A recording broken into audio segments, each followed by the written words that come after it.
it. I acknowledge the work that has been done by many of our Pacific communities, some of who are sitting here today in the audience. So if you have questions, please direct them to those from the Pacific Islands. You know who you are, and I'll point you, I'll actually divert the question to the right person. What am I going to talk about today? You've heard some of the definitions, and I have to apologize that you may see some of the slides that have already been shared, so reducing my presentation to another minute. But again, what do we know? So far we know that we all have our own definitions. We can't use just the one definition to define what we mean by loss and damage, because all of us have varying degrees of loss and damage, and no one definition can actually explain all of that. So I just wanted to share that. Also, there's a lot of negative impacts that are often caused by climate change. You've heard previous presentations. We've been discussing since lunch a lot of these impacts, so you already know these definitions. But I just wanted to bring this slide just to remind us again as to what I'm talking about. This is more for my sake. And again, what types of loss and damage, and it was alluded to by Jerome earlier, the slow onset or the extreme events. And often they come in these forms that you are familiar with because you have already been impacted by these events. You are no stranger to flooding, you are no stranger to wildfires, as well as drought, prolonged droughts. What does that look like? In the scientific world, when we talk about impacts, this is what we are talking about. We are talking about events that occur within the time period of between hours and months. But sometimes we are distracted and we don't realize that when we talk about slow onset, we are talking about events going beyond decades, beyond our lifetime. And these are some of the events that we need to also consider when we talk about loss and damage. And this is where traditional knowledge comes in, because a lot of our knowledge actually holds a lot of these impacts. The stories that have been shared or is shared to us is only an abstract. It's a summarized version that contains a lot of the impacts that spreads across that time scale. So I just wanted to share and highlight this slide, because this slide can remind us of the non-economic losses that is contained, or the impacts that's often contained in the narratives of our knowledge systems, our traditional practices that we often don't realize is there until we start unpacking our stories. More definition there, just to remind myself to make sure that I stay the course. Often when I start talking about traditional knowledge, non-economic losses, I can ramble and go on and on, because there's a lot of examples from the Pacific. And another example, definition there, already explained by previous presentation. But what do I mean in this presentation? What are we looking at when we look at non-economic loss and damage? You shared your stories today, and it is summarized, some of it is summarized there. When we talk about non-economic loss and damage that has been induced by climate change, we're talking about loss of coastal and marine ecosystems. To people outside of our region, or those who are not familiar, when we talk about loss of coastal land, it's not just our land. It is more about our place, our connection. When we, with sea level rise, once we start losing a little bit of our coastline, we're losing a whole knowledge system that is associated with that place. We lose the area that we practice. So knowledge without practice And we heard this when we went through the Mossman Gorge, where it was great to hear some of the young rangers talking about having knowledge passed on and then being able to practice. Once we lose land or a place where we practice a lot of these knowledge, we tend to have incomplete knowledge. How do we then account for that? How do we put value when we start losing all of that?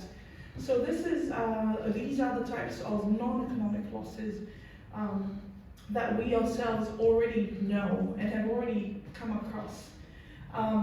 Today we heard a lot about the decrease of freshwater availability.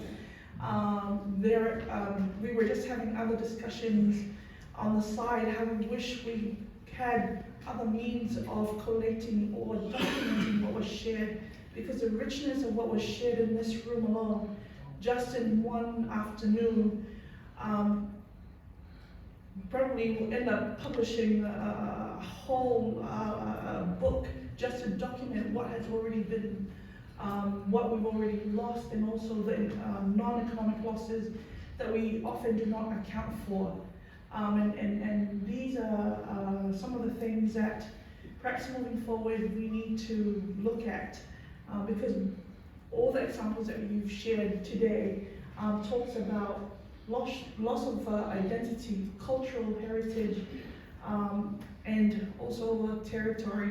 I'm speaking to the audience, you're the experts. I'm echoing some of what was already discussed today. Some of the examples from the Pacific, and I bring to you what was shared in previous workshops in the Pacific, where our colleagues from Tuvalu talked about their experience, what they've already lost. We heard today some of the examples of what happens when sea level rises. It means that now a lot of our communities who rely on our coastal and marine resources have to travel further, or they may not be able to even practice because they've lost a lot of the fishing grounds. There is, today there was also discussion around droughts from our brothers and sisters who are from Australia. But you also, in a lot of our atoll islands, drought is also one of the biggest issues. And we've just, we were discussing in our little corner how long-term the climate drivers of the region, when we have La Nina and El Nino phases, how those events, those climate drivers are also changing. And the impacts that we're feeling today, we're now having compounding effects, one event after the other. So these continue to be challenges that we will face moving forward. And I also have here other examples that were shared with us from the Marshall Islands, and Kathy, this was taken out of the presentation that was done by Kathy. And it also reflects a lot of these non-economic losses that our people are already facing, the challenges. We're talking about non-economic losses or sometimes people outside of our region who are not faced with, who have never faced these problems, think these have not yet happened. But our communities, our people have faced this over the last 10, 20 years. It's only because of recent discussions that we're now slowly elevating and bringing these across to international fora so that our voices can be heard. I have here another example of the work that we have been doing under the Climate and Ocean Support Program, an example of how we have tried to collect traditional knowledge around forecasting systems to allow communities to build resilience. Now, what we found is that in the Pacific, working with National Mist Services, many of our communities cannot, a lot of our communities do not have access or cannot, they don't get warnings in time. So most of the time they rely on traditional knowledge. But what happens when the knowledge things have changed?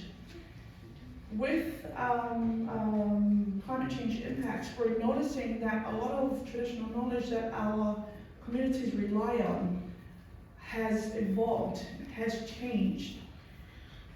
We were talking, there were some examples that were shared today around turtle nesting and how climate change has altered the beaches and has also altered the migration patterns of a lot of our deep ocean fishes and marine life. One of the things that we have not accounted for is the vulnerability of our people, our warning systems, that we rely on our environment, on nature, to inform us or to give us warnings way before a lot of these slow onset events occur. I have an example from Samoa as well, where in the last 3 years, we had consistent heavy fruiting of citrus trees. Normally when mandarin, for example, they only bear fruits between June up to August. The last 3 years, they continued to fruit almost 8 months, and it was heavy. We did not know what that meant, but it wasn't until we started looking more into it that we realized that nature was telling us, was giving us a warning that there will be a triple La Nina, which is something that in our lifetime we have not seen before. So these are some of the non-economic losses that we need to account for and also consider, because it will a lot of our knowledge systems will be impacted. Our resilience, community resilience will be affected as well when a lot of our knowledge systems change, or our ability to document and observe all these changes. We do not keep up with what's happening. Another example from Solomon Islands, same work, looking at some of the early warning, the traditional early warning knowledge that is used by the communities. Again, already acknowledging that there's quite a lot of knowledge that's already been lost, because a lot of the trees, a lot of the ecosystems that they rely on has changed. So Solomon Islands and the rest of the Pacific Island, small island states are already experiencing a lot of these changes, and these are only a small amount of examples that I can share with you today. But I know you already, these examples resonate because you see it. These are some of your stories.